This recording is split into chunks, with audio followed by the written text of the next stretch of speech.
Sini, Pak Hendra dari rumah nih ya kelihatannya nih ya. Posisinya udah Iya, posisi trader banget gitu. Oke. Kalau gitu boleh dong diceritain, aku panggilnya Pak Hendra nih ya berarti ya. boleh. Atau mau kakak biar lebih Ya. akrab gitu, biar umurnya nggak beda jauh. Kalau hampir semua teman-teman saya sih biasanya panggil saya itu Suheng. Oh, Suheng itu Suheng. artinya kakak laki-laki seperguruan. Oh, Nah, oke. jadi kayak perguruan silat itu kan ada namanya suhu, itu kan guru gitu kan. Saya nggak Mm-mm, mau dipanggil guru, ya, mm-mm. saya nggak mau dipanggil suhu, tapi saya lebih suka dipanggil namanya Suheng. Suheng itu Oke. artinya kakak laki seperguruan.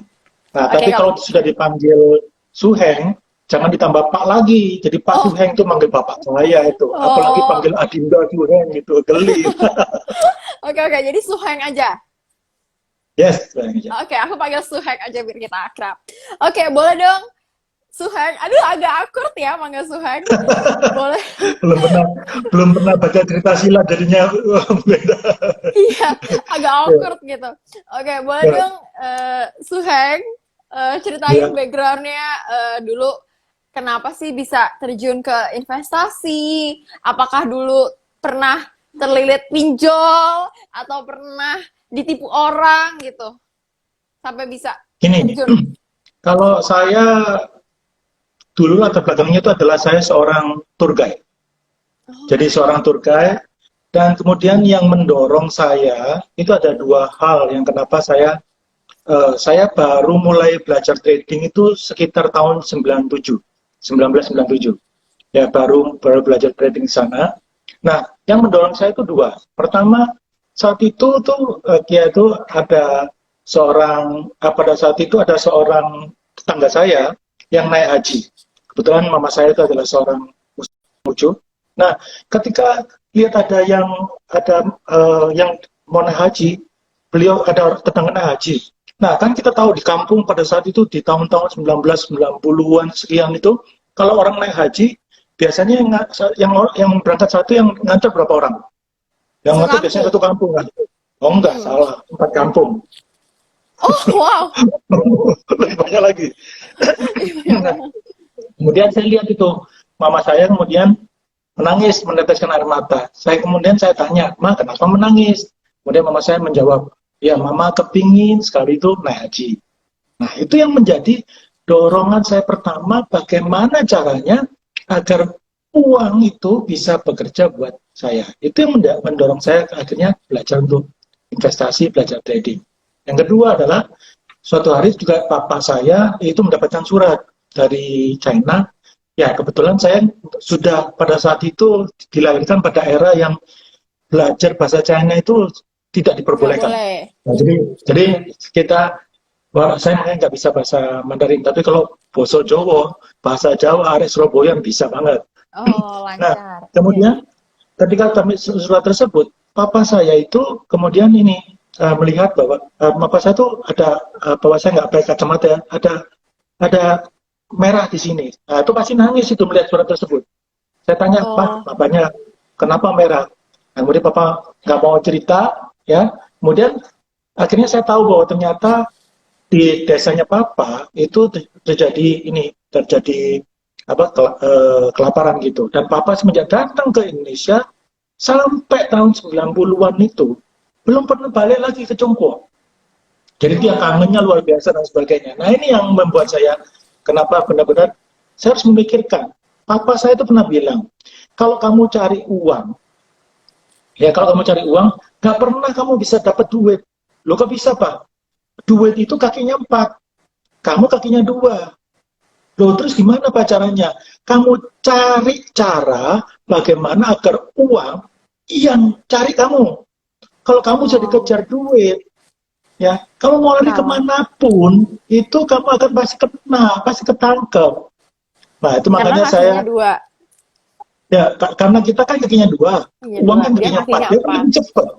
Ya, jadi Mm-mm. lebih cepatnya itu yang apa saya. Nah, akhirnya salah satu cara yang kita harus memang tahu bahwa ketika kita tidur pun bagaimana kita bisa menghasilkan uang ya caranya yaitu ya kita harus investasi harus mengerti yang namanya mengenai investasi saham itu yang penting gitu.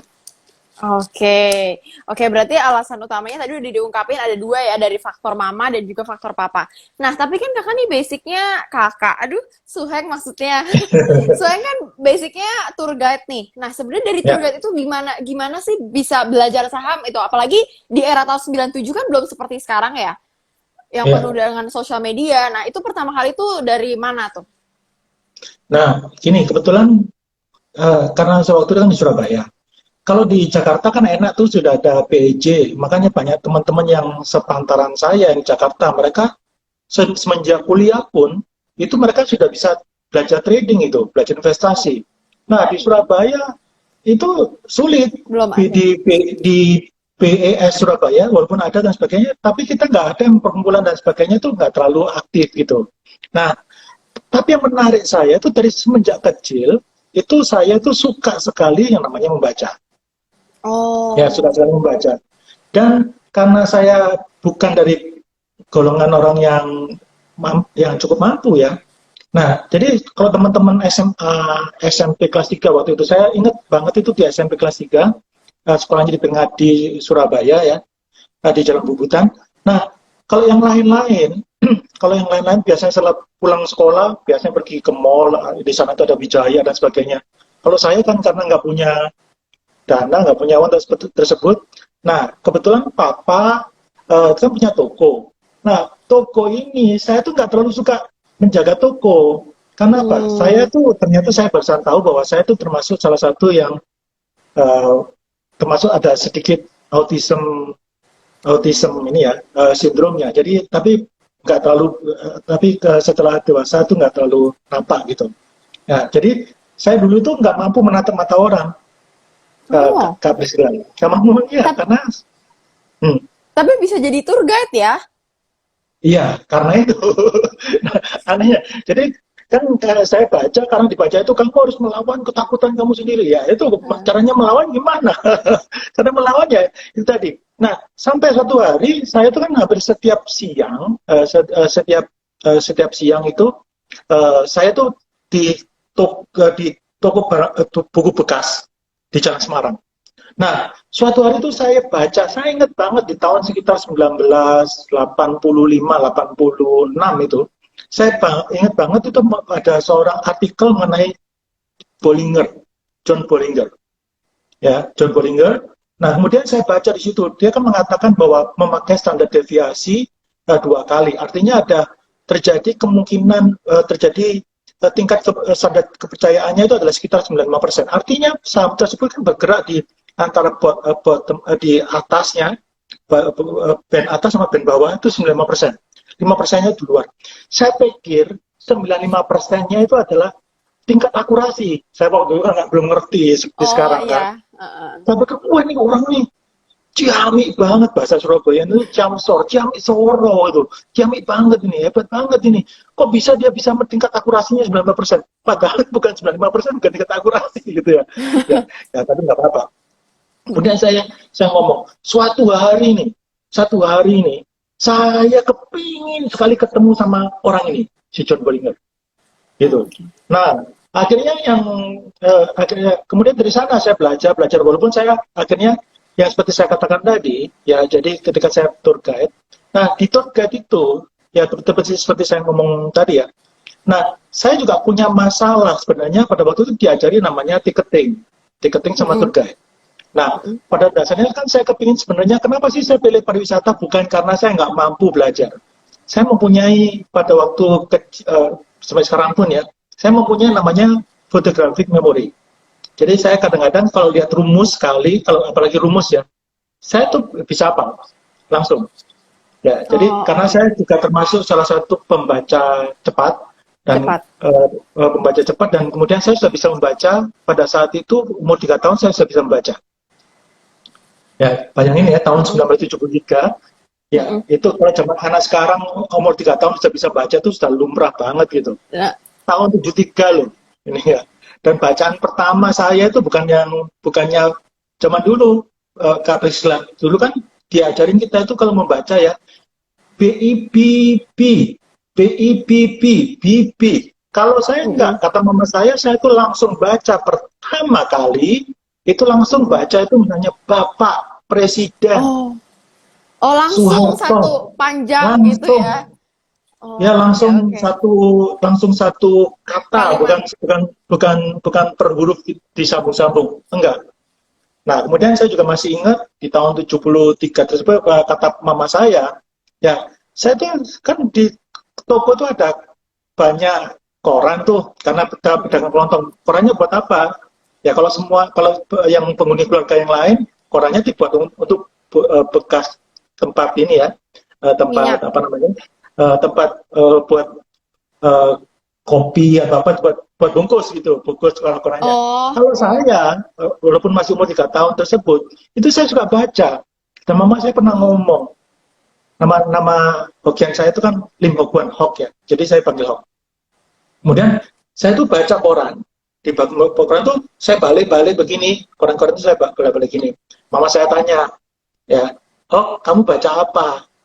Saya kan masih kesulitan ngomong. mm-mm. Umur 3 tahun itu mama saya bilang, saya masih kesulitan ngomong. Umur Tapi tiga sudah tahun. bisa lancar membaca gitu ya. Iya, lancar membaca. Nah, itu salah satu aspeknya di sana. Membaca. Kemudian mama saya ngomong, saya cuma nyerahkan korannya aja, terus mama saya ngomong, ya udah nih mama bawa sini, mama mau baca mengenai Rudi Hartono. Rudi Hartono itu juara All England pada waktu itu. Terus kata mama yang bikin mama kaget, Rudi Hartono, saya ngomong begini, Rudi Hartono halaman 14. Mama kaget, dibuka itu di halaman 14 ternyata ada Rudi Hartono beritanya. Walaupun jadi saya waktu itu katanya buka-buka halaman Jawa Pos itu. Ininya. Jadi dari sana terus kesukaan saya membaca sampai akhirnya tahun kemudian di toko buku bekas di Jalan Semarang saya sana. Nah, jadi kemudian saya kepingin caranya gimana sih mau investasi saham itu gimana sih trading saham dan sebagainya. Nah, akhirnya sampai baru tahun 97 itu. Jadi baru pertama kali trading saham. Kayak begitu story-nya. Oh, oke. Jadi karena dari kecil baca-baca koran, baca ini, baca itu punya keingintahuan yang besar gitu ya. Suheng. Ini masih agak keselipet gitu Masih. ngomong Suheng. Oke, siap. Oke. By the way, teman-teman, kalau misalnya teman-teman punya pertanyaan, boleh tanya-tanya tentang backgroundnya Suheng, atau misalnya tadi ketinggalan, kenapa sih aku panggilnya Suheng? Nah, teman-teman boleh taruh di kolom Q&A di bawah, di kolom box, jadi biar aku nggak perlu scroll-scroll lagi gitu. Nanti apapun itu pertanyaannya, mungkin teman-teman juga udah ada yang followers lamanya Giat Belajar Saham, jadi udah familiar banget sama Pak Hendra. Mau nanya nih, sebenarnya mau nanya langsung sama orangnya. Nah, sekarang waktunya, kalian tinggal taruh di bawah. Oke, kalau gitu tadi tadi Suheng udah menjelaskan Ya, backgroundnya dia, sejarahnya dia kenapa akhirnya ke trading gitu ya. Nah, kalau boleh tahu nih, Kak, aduh nggak bisa kalau nggak panggil Kak. ya, Oke, ya, Kak, ada kak, nggak boleh lah. Oke. nggak apa-apa Yang ya penting Kak. jangan panggil Biar, saya Adinda aja gitu. oh iya iya iya. Oke oke. Ini Kak, kalau boleh tahu nih, waktu trading di tahun 97 itu tuh mulai modelnya dari berapa sih? Terus pakai uang hasil tour guide kah? Atau pinjam orang tua dulu? Atau gimana tuh? Enggak. Waktu itu saya sudah menjadi general manager. Jadi general manager tour and travel. Dan saya masih ingat nih, gaji pada waktu itu gede banget itu 2.500.000. 2.500.000 jangan Untuk tahun ketawa itu loh. besar sekali. Ya, ya lumayan lah, nggak besar-besar amat. Tapi ketika pertama kali mau trading tersebut, nah kan di satu sekuritas itu, nah ingat ya gaji saya 2.500.000. Kemudian saya buka di sekuritas tersebut, saya nggak perlu sebutin namanya. Nah, saya tanya untuk buka akun berapa, ya untuk buka akun berapa? Tahu nggak pada waktu itu buka akun sekuritas berapa? 50 juta. Oh, saya What? juga baru tahu. Kaget. Saya pada what? Ya, 20 bulan gaji saya nggak makan, nggak minum itu ini ya. Kemudian saya kan nggak pantang menyerah. Nggak pantang menyerah. Padahal waktu itu saya sediakan dananya itu 5 juta. Saya sudah siapin 5 juta. Sudah saya siapin 5 Oh, juta ini. Saya pikir 5 juta tuh, wah, gede gaji wah, udah general gede. manager 5 juta untuk buka akun kan bisa gitu kan. Begitu dengan 50 juta langsung. Tapi saya nggak pantang menyerah. Nah, kemudian saya kemudian dia, si manajernya tersebut ya manajernya tersebut itu kemudian ngomong ininya, oh saya kan tanya, bisa nggak kurang kayak begitu? Oh, biasa orang Chinese kan biasa nawar gitu. Bisa nggak kurang kurang dari 50 juta? Oh bisa, 25 juta. Dia ngomong gitu. Aduh 25 juta juga nggak Oh, ada. tetap jauh. Udah Masih jauh. dikorting Nah, setengahnya, masih jauh. Heeh. akhirnya saya ngomong, dia untung ya si manajer itu tersebut ini ya. Ya, Bapak adanya berapa? Agak ini gitu ya, ya tahu lah ini ya. Saya pada waktu itu malu banget, tapi ya saya paksakan diri karena saya kepingin belajar. Ini ya, saya ngomong, saya ada 5 juta. Nah gitu, pelan banget itu, yang sebelah-sebelahnya, saya takut ketahuannya, saya ada 5 juta. Gitu. Nah, yang terjadi adalah begitu dengan 5 juta, saya dikasih, bukan dia yang layani, saya tuh dia pilih mungkin yang salesnya yang paling sepi atau sebagainya, dia pilih itu, kamu urusin ini, gitu. Nah, salesnya ini, ya itu baik banget. Salesnya ini baik banget, melayani saya dan sebagainya. Oh, Bapak mau buka berapa, Pak? Ininya. Oh, saya pelan banget, saya malu banget waktu itu ya. Bisik-bisik deh tuh. Kemudian, kemudian setelah saya bilang, oh, 5 juta, Pak. 5 juta, Pak. Enggak apa-apa, Pak. Santai aja, kita harus mulai dulu. Yang penting itu kita mulai. Dan saya masih ingat, akhirnya sales yang menangani saya tersebut, one day, akhirnya itu menjadi satu direktur sekuritas di satu sekuritas yang ternama. Yang selesai tadi.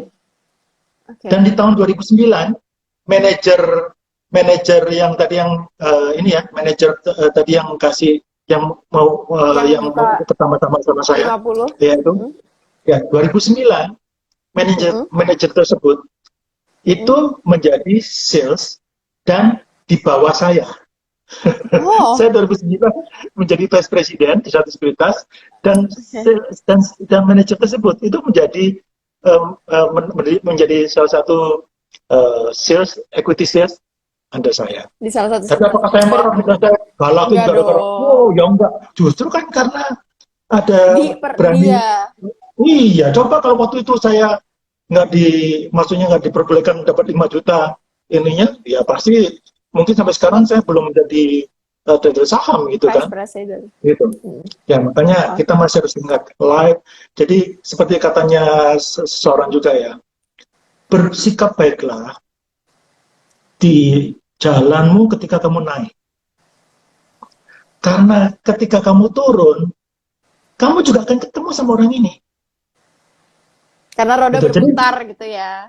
Iya, karena kita nggak mungkin. Jadi saya juga nggak pernah mengira pada suatu saat itu bisa 2009 dari ini bisa menjadi seorang vice president di satu sekuritas. Nggak pernah saya mengira seperti itu. Ininya.